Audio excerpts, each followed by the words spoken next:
등기죠. Y제면의 증서를 받는다는 것은 뭘까요? 일단 수락한다는 것은 뭘까요? 바로 이러한 주의 의무가 발생될 수 있는 것이다. 프로페셔널 듀티는 아니지만, 변호사의 그 윤리 위반은 아니지만, 일단 제3자로서 내가 객관적으로 중간에서 판단력을 뭘까요? 그 증서에 대한 뭘까요? 주의 의무가 발생되는 거예요. 주의 의무가. 그러니까 이런 주의 의무의 우리가 원천은 뭘까요? 바로 에스크로 홀더의 신탁 의무라는 거예요. 신탁 역할이라는 거죠. 중간에서. 이거 중요하죠. 자, 이게 이제 그대로 쓰면 되겠죠. 이게 이제 우리 케이스가 여기서 나오는 거죠. 우리가 중요한 거죠. 자, 뭘까요? 에스크로라는 건 언제 창설이 되느냐? 자, 우리가 거래를 촉진시킬 목적으로, 그죠? 재산 자체가 에스크로 홀더한테 전달될 때 발생되는 거죠. 언제까지? 자, 우리가 약조된, 그죠?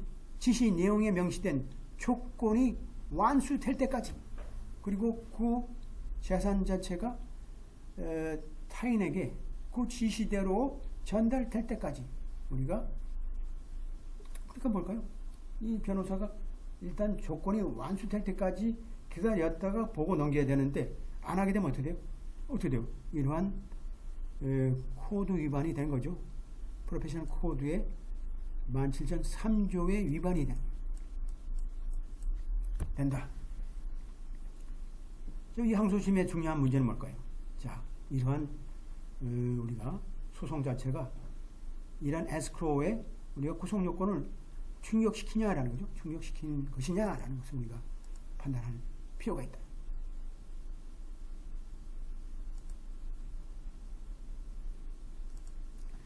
와즈맨 입장은 뭘까요? 뭐라고 주장하겠어요? 세이든 자체가 어떻게 돼요? 자, 원고의 증서를 보호하려는 합리적인 주의 의무를 수행했다고 주장하겠죠. 그리고 자발적으로, 그리고 자신한테 부여된 그러한 신탁과 신뢰죠. 신뢰, 특히 원고의 증서에 대해서 신뢰를 가지고 이제 자발적으로 수락을 했다라는 거죠. 중요한 건 뭘까요? 명시적인, 세이든 입장에서 명시적인 우리가 주장 내용들이 없다는 거예요. 그리고 또 사실상에 서로 합의된 그 우리가 지시 내용에 대한 내용도 없다. 오히려 뭘까요? Y제면 입장에서 뭘까요?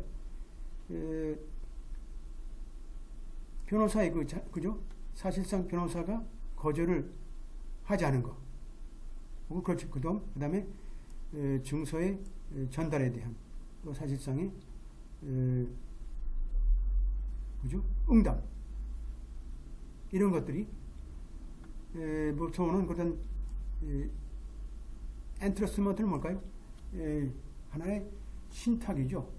그러니까 뭔가 남한테 어떤 문제로 내가 추천한다든지 권유받았다든지 하는 엔트러스먼트니까 이걸 우리가 받았다고 이제 유추하는 거예요. 엔트러스먼트는 기본적으로 제3자로부터 우리 제3자와 관련해서 우리가 선의로 그 문제를 우리가 duty of care 가지고 주의 의무를 다해서 우리가 해결하는 것이죠. 엔트러스먼트라는 게 여기서 보면. 따라서 뭘까요? 우리가 허락되는 추론이 가능하다는 얘기죠. 그래서 이러한 소송에서의 어떤 주장에 의하면 당사자들이 결국은 그죠? 재산에 대한 분할이죠. 분할 문제를 우리가 성공적으로 완수했다라는 것을 우리가 알 수 있고, 또 이러한 계약서가 마지막 그죠? 이러한 계약 자체가 사실상 문서화돼서 와즈면이 집행한 것으로 돼 있고, 하지만 뭘까요? 문서는 보게 되면 어떻게 바바라의 서명만 돼 있는 거죠. 바바라의 서명만 돼 있고, 그러니까 이제 문서에도 이제 문제가 생길 수 있는 거죠. 문서에도 문제가 생길 수 있다.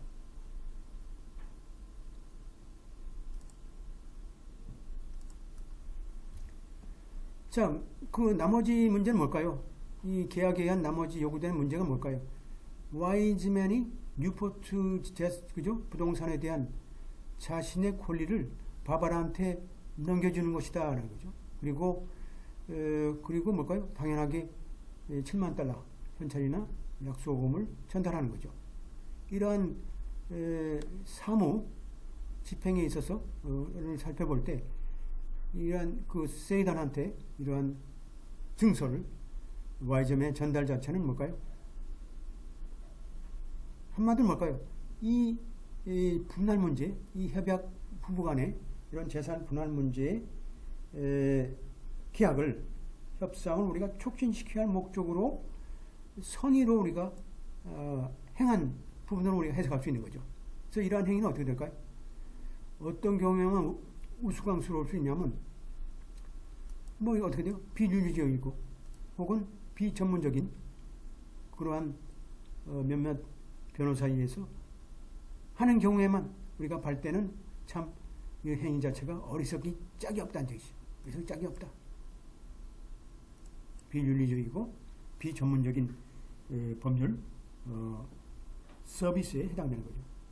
자, 여기 보니까 와이즈맨과 자신의 변호사인 하트만은 사실상 합리적으로 세이단을 믿은 거죠. 신뢰해서. 왜냐하면 자신의 그 변호사의 지위라든지 또 바바라에 대한 변호사의 역할로서 이제 우리가 그들을 믿게 되는 거죠. 또 세이던 자체가 그 정서에 대해서 책임을 지길 원치 않다 그러면 당연하게 와이즈맨한테 다시 돌려줘야 되고, 우리는 뭐라고 이제 판결할 수 있냐면, 자, 우리가 배심원 입장에서 뭘까요? 자, 그렇게 하지 못하는 것 자체는 와이즈만의 그런 신뢰, 그런 조건의 수락을 하지 못하는 거죠. 하지 못하는 거죠. 선의로 해준 것을 하지 못하게 되는 거죠. 따라서 이러한 주장에, 이러한 수락의 주장 자체는 법적으로 충분하다. 그래서 우리가 와이즈만으로부터의 우리가 증서를 받았다는 것은, 세이던 자체는 당연하게 우리가 어떻게 돼요? 우리가 이러한 에스크로, 제3자 입장 에스크로의 이러한, 그죠? 이러한 지시, 내용을 엄격하게 우리가 지켜야 된다라는 것을 우리가 알아야 되겠죠? 당연하게 우리가 제3자로서 특히 당연하게 그 증서의 등기를 우리가 방지하는 의무가 있는 거죠. 언제까지? 당연하게 에스크로에 그 와이즈만에 대한 7만 달러의 돈을 당연하게 우리가 이체시키는 조건 하에서 이러한 그런 에스크로 지시의 위반이라는 것은 뭘까요? 당연하게 우리가 계약 위반에 속하겠고, 야, 계약 위반도 나오죠? 야, 이거 중요하죠. 자, 계약 위반 나왔어요. 이건 새로운 거죠. 그리고 에스크로 홀더로서의 어떤 그죠? 과실, 네글리전트 퍼포먼스, 과실 자체는 어떻게 돼요? 거기에 대한 과실, 제3자로서의 어떤 그 문서를 보관하지 않고 바로 집행한 건 뭘까요? 결국은 어떻게 돼요? 이러한 불법 행위죠. 그 의무 위반이죠. 의무 위반에 불법 행위에 속한다. 두 가지가 여기 벌써 두 가지의 법률 행위, 특히 계약 위반 혹은 의무 위반, 불법 행위한 의무 위반 두 가지가 나왔죠. 자, 그렇다면 이제 이 사람이 상대방이 우리 케이스에서 상대방이 주장하는 게 뭘까요? 자, 아까 얘기한 대로 이게 횡령에 속하느냐, 그죠? 라고 우리가 또 봐야 되겠죠. 여기서 뭘까요? 계약 위반이고, 지금 고등법원에서 뭘까요? 계약 위반이고 의무 위반이라 보는 거죠. 의무 위반이다. 우리가 판례대로 해야 되니까 두 가지를 우리가 확실하게 알고 해야 되겠죠.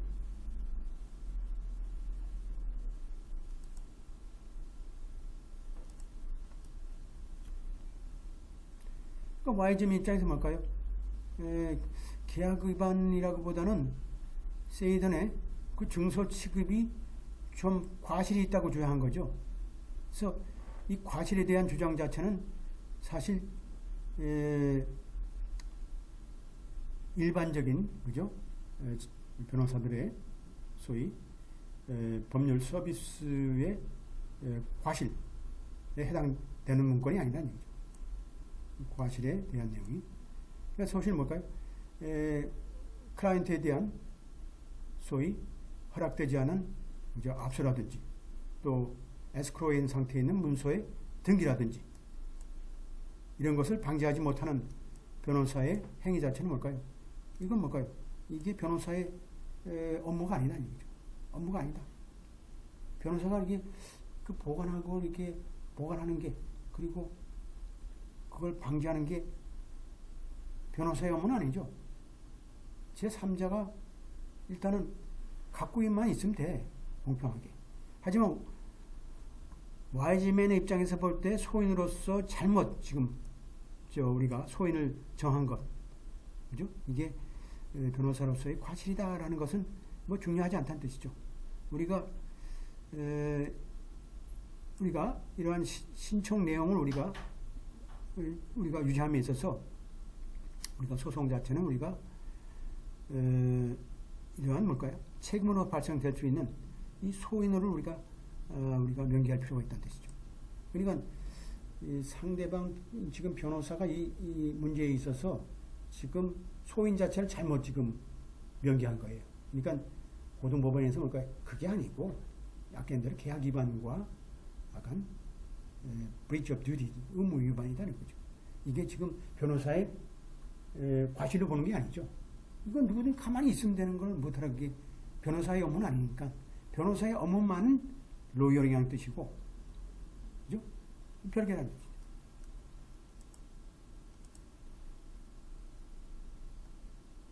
자, 그렇다면 뭘까요? 자, 봅시다.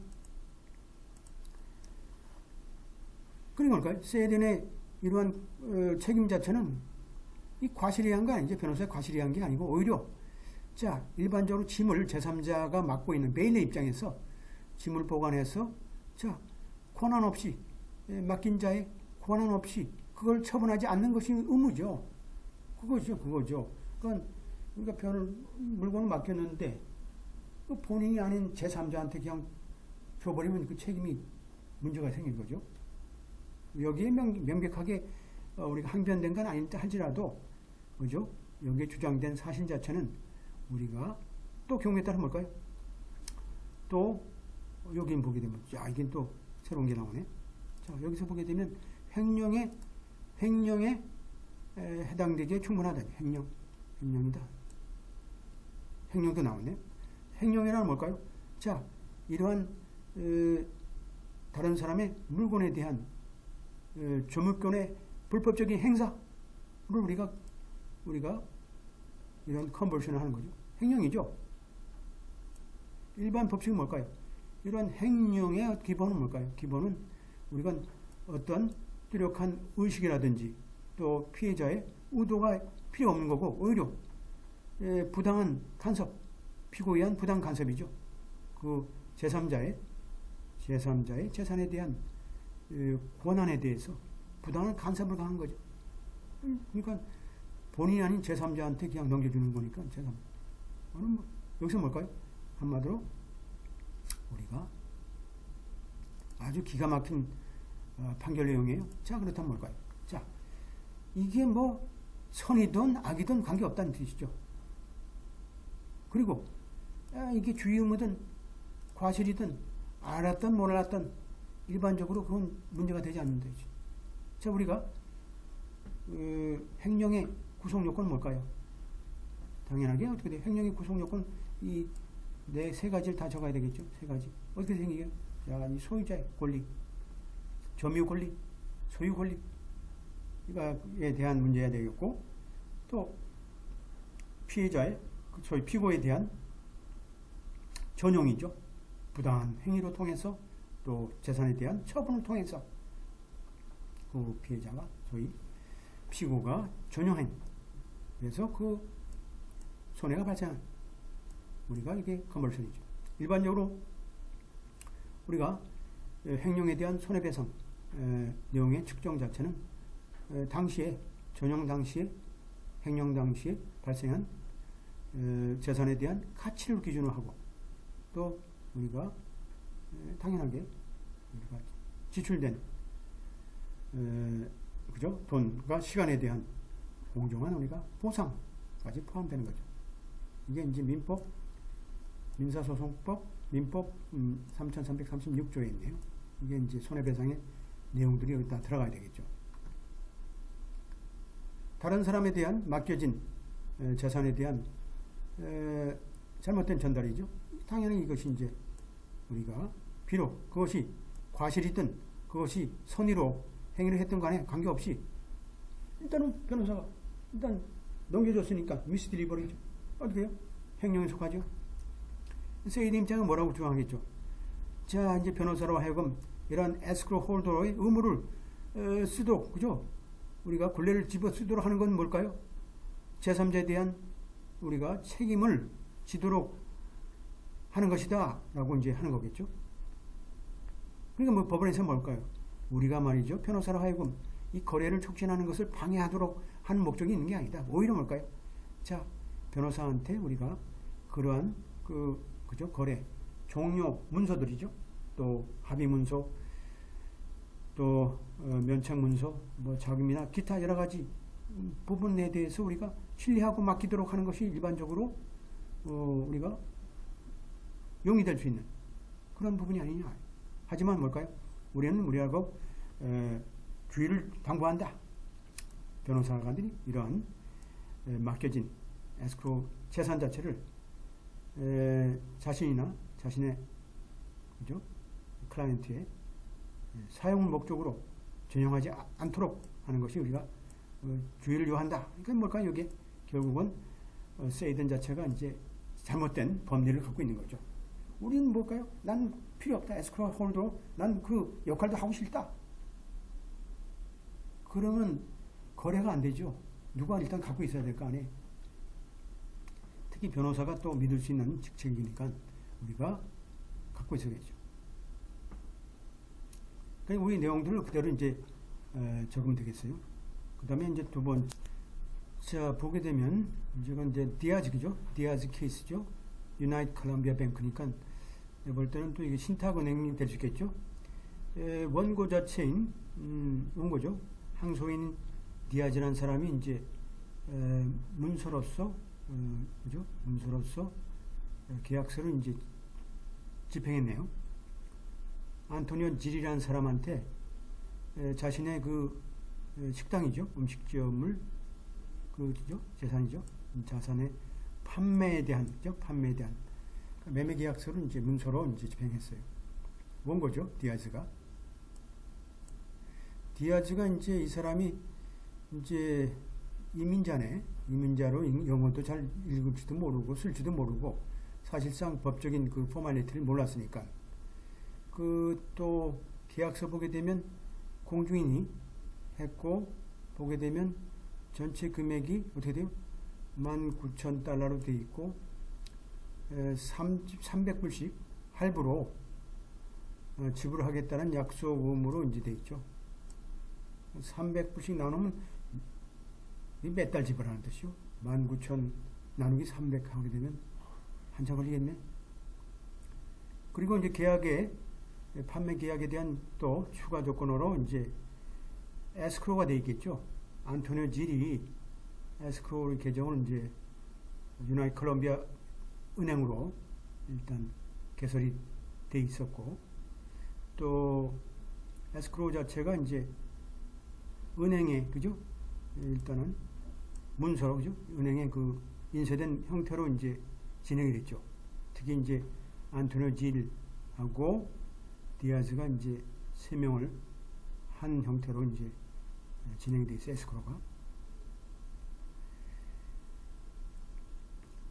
그 원체, 그죠? 제 원래 그 에스크로의 기록을 보게 되면 거기에 어떻게 지시되어 있냐면 안토니 질이 디아즈에 대해서, 그죠? 디아즈에 대해서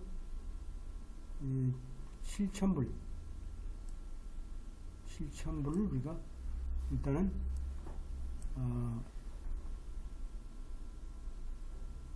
노트로죠. 뭐 여기 보면 이제 약속음으로 여기서는 프로미저리 안 돼 있고 하여튼간에 여기서 그다음 읽어봅시다.